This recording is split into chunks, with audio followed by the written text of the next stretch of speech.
सिमडेगा जिले के पाकरटांड प्रखंड अंतर्गत चुंदियारी गांव में स्वास्थ्य व्यवस्था एक बार फिर खाट पर दिखी। आज ग्रामीण एक दुर्घटनाग्रस्त बुजुर्ग महिला को खाट पर ढोकर अस्पताल ले जाते दिखे। 3 माह पूर्व इसी गांव से एक महिला को खाट पर ढोकर अस्पताल ले जाने का मामला चर्चा में रहा था। गांव में सड़क नहीं होने के कारण लोग काफी परेशानी में हैं। एम्बुलेंस गांव तक पहुंच नहीं पाती है, जिससे मरीजों को खाट पर ढोकर कई किलोमीटर पैदल चलकर अस्पताल ले जाना पड़ रहा है। लोगों ने इसकी जानकारी भाजपा नेता श्रद्धानंद बेसरा को दी। उन्होंने सदर अस्पताल से एम्बुलेंस भिजवाने की व्यवस्था की। एम्बुलेंस कुछ किलोमीटर दूर एक दूसरे गांव में पहुंची, जहां मरीज को लाया गया, लेकिन एम्बुलेंस के पहिए ने धोखा दे दिया। बाद में गांव वालों ने स्वयं एक अन्य वाहन की व्यवस्था कर मरीज को अस्पताल तक पहुंचाया। नमस्ते।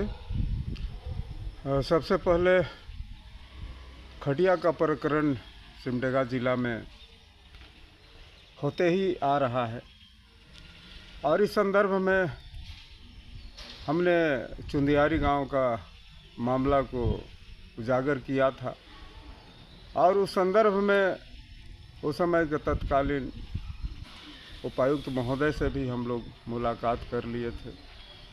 उनसे भी आश्वासन मिला था, लेकिन हाल फिलहाल आज का ही बात है कि उस गांव से पुनः हमारे फ़ोन में लोगों ने बताया, हमें जानकारी दी कि आज भी हम सड़क व्यवस्था से महरूम हैं और आज भी हम खटिया से मरीज़ को उठा के ले जा रहे हैं।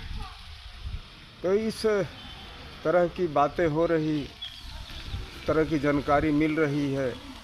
मैंने पूछा कि क्या 108 व्यवस्था आपको लोगों को बहाल नहीं हो पा रही है। तो इस संदर्भ में गांव वालों ने बताया कि हमने 108 में फ़ोन किए थे, मगर व्यवस्था बहाल नहीं होने के कारण हमने आपके पास फ़ोन किया है।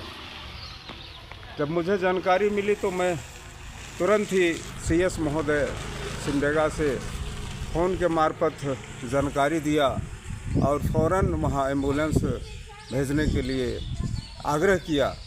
CS महोदय तत्क्षण ही इस बात को अमल किए और एम्बुलेंस भिजवाने का काम किए, मगर जो एम्बुलेंस भिजवाए गए थे वे पहुंच रास्ते में ही उनका टायर पंचर हो गया और जो सुविधा तत्काल सुविधा बहाल होनी चाहिए थी वो बहाल नहीं हो पाया।